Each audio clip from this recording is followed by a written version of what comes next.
Ok, donc je vais vous parler de Docker. Donc moi je m'appelle Antoine Barbare et je suis en GI2. Et donc déjà, est-ce que parmi vous quelqu'un connaît Docker ou utilise Docker? Ah c'est cool. Donc du coup, Docker, qu'est-ce que c'est? C'est un moteur de conteneur. Donc un moteur de conteneur, ça peut être vu comme une plateforme de service privé. Et c'est basé sur les instructions LXC de Linux. Donc LXC, ça peut être vu comme du chroot pour ceux à qui ça parle.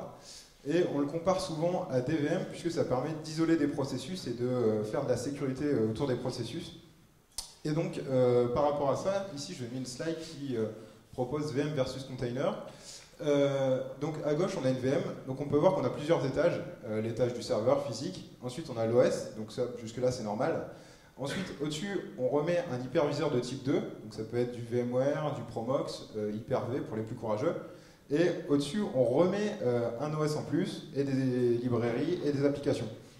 Et on peut voir ici, par exemple, que les librairies sont doublées, puisqu'on a 2 fois la librairie, c'est A, et on a 3 fois l'OS. Et donc, du coup, on se rend compte que c'est pas du tout optimisé, et qu'on a des choses qui peuvent être améliorées. Et au final, on a des images qui sont très très lourdes. De l'autre côté, on a les conteneurs qui, eux, ont juste le serveur physique, l'OS host, comme de l'autre côté, sauf qu'ils partagent leur librairie avec tous les conteneurs, toutes les applications, et c'est Docker qui fait le lien entre les conteneurs et les applications. Donc voilà dans les grandes lignes. Hop, par rapport avec quelques chiffres, donc on peut voir qu'une VM ça démarre en 1 minute, alors qu'un conteneur c'est 0,3 secondes, donc c'est quand même pas à négliger. 256 mégas de RAM pour une VM et 1 méga pour Docker. 1 giga d'espace disk versus 100 kg. Donc du coup, on a une orchestration qui va être assez différente du système d'information, puisque là où auparavant, on se disait que sur une VM, on allait mettre à la fois le serveur web, le serveur de base de données, sur Docker, on va plutôt être sur une orchestration de un service par conteneur. Donc on va mettre la BDD dans un conteneur, le serveur dans un conteneur, et on va faire le lien par la suite. Voilà pour ça. Je vais vous faire une démo tout de suite pour que vous vous rendiez compte de ce que ça donne.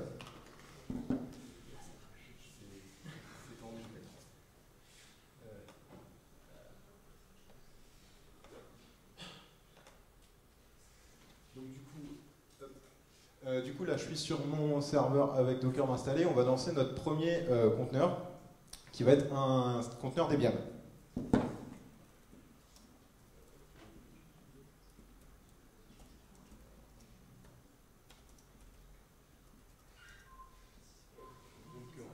C'est du Docker run-it, puisqu'on veut de l'interactif, Debian, vu que c'est une machine Debian.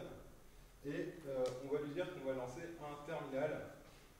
Et donc, on va mettre /bin/bash.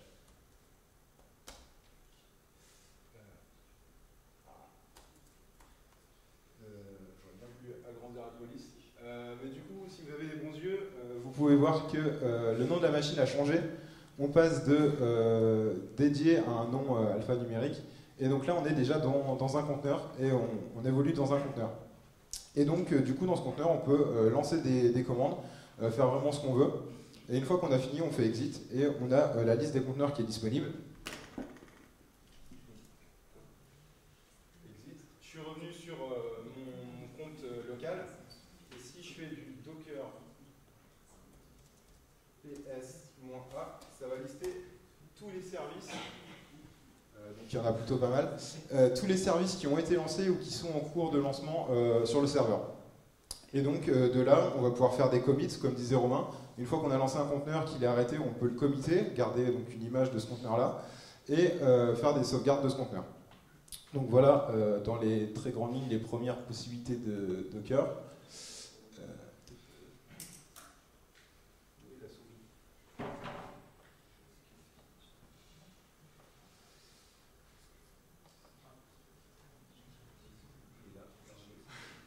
J'ai perdu mon slide.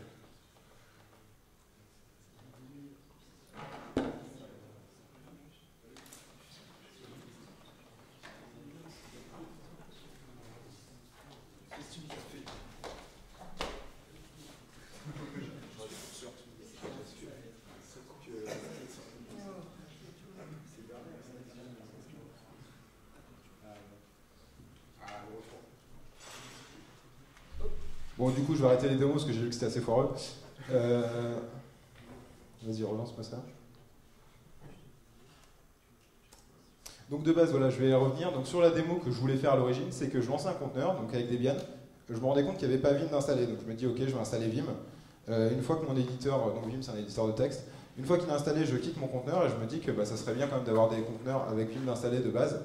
Et donc je fais un docker commit le nom de l'image du conteneur qui a été lancé et je lui donne un nouveau nom et du coup dans ma liste des images, j'aurai une image spécifique avec Debian et Vim d'installer dessus. Voilà pour ça. Sinon, donc, la deuxième manière de créer des images personnalisées, c'est les Dockerfiles. Donc les Dockerfiles, on en trouve pas mal, enfin beaucoup sur Internet. C'est en fait des fichiers texte avec, ça peut être vu comme des scripts post-installation. Donc on se base sur une image. Donc ici, on a le front Debian. On a le maintainer, donc c'est la personne qui a créé l'image. L'environnement, c'est du Debian non interactif, puisque généralement c'est lancé en arrière-plan, et donc les personnes ne peuvent pas répondre aux questions de Debian, du genre voulez-vous l'installer, oui, non. Ensuite, ici, pour celle-ci, c'est l'installation d'un Apache 2. Donc je fais un apt-get update classique, installe Apache 2, j'expose le port 80, donc là ça veut dire que sur ma machine, le port 80 sera accessible depuis la machine hôte. Donc la machine hôte pourra taper sur le 80 du container. Je peux mettre un volume, c'est-à-dire que je peux partager le volume de ma machine hôte avec le volume du conteneur grâce à cette commande. Et pour finir, je lance la commande, celle-ci, avec Apache 2 CTL en foreground. Pourquoi en foreground? Puisque Docker de base va killer tous les processus qui n'ont pas de... va killer tous les conteneurs qui n'ont pas de processus en premier plan. Donc vous êtes obligé toujours d'avoir un processus en premier plan si vous voulez que ça fonctionne. Donc voilà pour ça. Idéalement, je vous aurais fait la démo, mais c'est pareil, je pense que vous avez compris. Et je vais vous montrer quand même, j'ai fait l'image, comment on lance un Docker.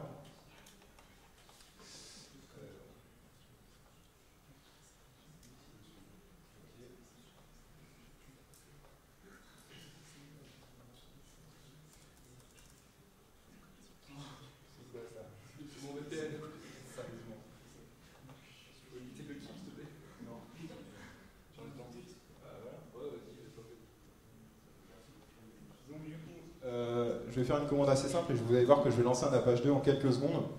Donc là, idéalement, j'ai lancé la commande docker build avec le Dockerfile que je vous ai montré. Et donc, j'ai une image qui s'appelle Apache. Et donc là, je peux faire un docker run. Je vais lui donner un port, donc -p, je vais le mettre sur le port 3000, puisque chez moi, le 80 est déjà occupé. Donc -p 3000. Je vais sur le 80 du conteneur que je vais lancer. Je le lance en démon, donc avec l'option -d, c'est en arrière-plan, et l'image s'appelle Apache. Ça a l'air d'être correct.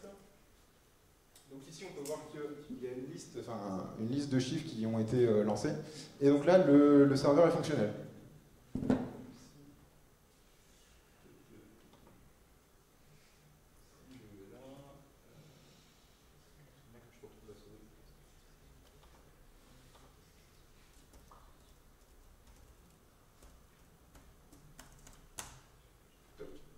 Donc on peut voir que le serveur fonctionne, it works, c'est la page par défaut d'Apache. Et donc en quelques secondes, j'ai pu lancer un serveur et mettre en place un serveur. Donc c'est vraiment ça la grosse force de Docker, c'est de pouvoir lancer des services très rapidement et super facilement.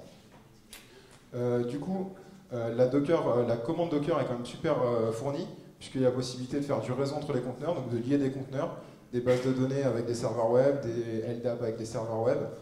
Ce genre de choses. On peut également partager des volumes entre différents conteneurs ou entre la machine hôte et un conteneur, ce qui permet de faire des sauvegardes, ce genre de choses. Le design pattern ambassador qui est disponible, je vous laisserai aller vous documenter plus tard. L'exposition de port, le commit des containers et l'exportation en pointard, ce qui permet de faire des sauvegardes des conteneurs et de les transférer d'une machine à une autre en évitant de passer par le hub. Alors le hub, vous allez me dire qu'est-ce que c'est? C'est un Git sur lequel on pousse des images Docker. Donc ici on peut voir qu'on a les grands noms qui ont leurs images officielles, donc Nginx, Ubuntu, MySQL, donc les images sur lesquelles on se base pour faire les Dockerfiles.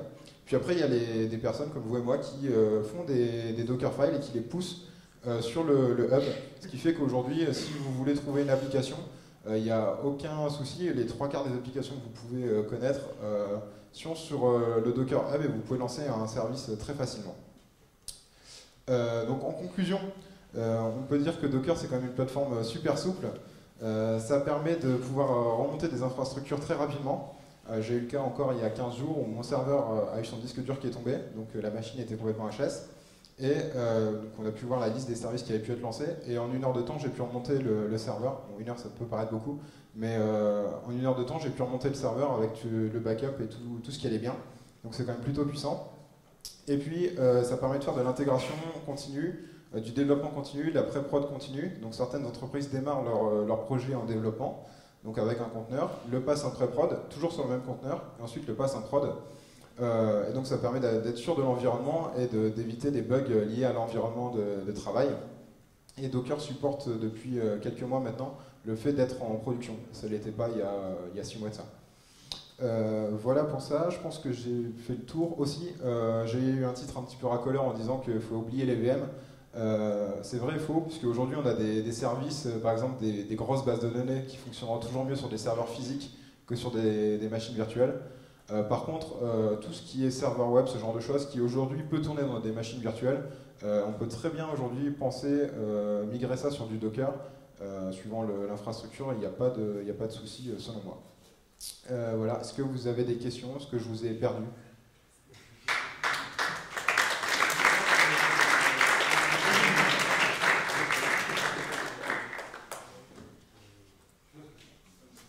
Vas-y. Par exemple, du coup, pour un serveur web, est-ce que c'est pas plus lourd au niveau de ressources utilisées de lancer une image Docker que de faire sur une Apache classique Est-ce que je te montrais par rapport à une installation en dur sur la machine? Bah, quand tu vois les premières slides, la consommation c'est 1 kg de RAM, ça, et 100 kg d'espace disque. Donc de ce côté-là, je pense que tu es plus gagnant à lancer un conteneur, d'avoir de l'isolation, et quitte à, si tu fais des conneries dans ton conteneur, tu t'en fous, tu n'as pas défoncé toute ta configuration locale, et tu peux juste effacer ton conteneur et repartir de zéro. Du coup, même si on multiplie les Docker, ça pose pas de problème de performance? Au niveau performance, non. Tu peux en lancer, bon après voilà, si tu en lances des millions, je dis pas, mais si tu en lances une trentaine, une centaine, il n'y a pas de souci. Ouais. Et si tu veux avoir un conteneur avec une application qui utilise une interface graphique. Là c'est le point un petit peu chaud, parce que pour l'instant, en virtualisation, quand on a des interfaces graphiques, on fait par exemple on lance une machine virtuelle Windows et on se connecte en TCE, enfin en TSE, en terminal distant. Là, c'est pas tant que ça possible. Il y a possibilité de bidouiller via X11. Je sais que le créateur de Docker, notamment, a la flemme de se connecter à ses machines pour éditer des fichiers. Et donc, il avait bidouillé un Eclipse qu'il avait mis dans un conteneur et qu'il arrivait à lancer à distance. Mais c'est quand même assez. C'est pas super stable et c'est un peu de la bidouille quoi, pour que ça fonctionne. Autre question? Ouais. Vagrant, c'est un nom, mais c'est toujours de la machine virtuelle classique. Ça va être comme du VirtualBox, comme du VMware. C'est juste que tu as la possibilité en Vagrant de lancer des machines virtuelles en ligne de commande. Ce qui fait que typiquement sur des infrastructures assez lourdes, tu peux dire ok, il me manque une machine. Via un script, tu peux créer des nouvelles machines qui vont, par exemple, une infrastructure web, tu peux recréer des serveurs web. Et une fois que tu te rends compte que tu n'en as plus besoin, tu peux tuer des serveurs web. C'est un peu plus souple, mais si tu lances des conteneurs, enfin des machines qui sont des vraies machines, avec toutes les couches comme j'ai pu le montrer au début. Ouais. Le conteneur, il a coupé de ta machine physique où ça tourne, ou tu peux mettre autre chose?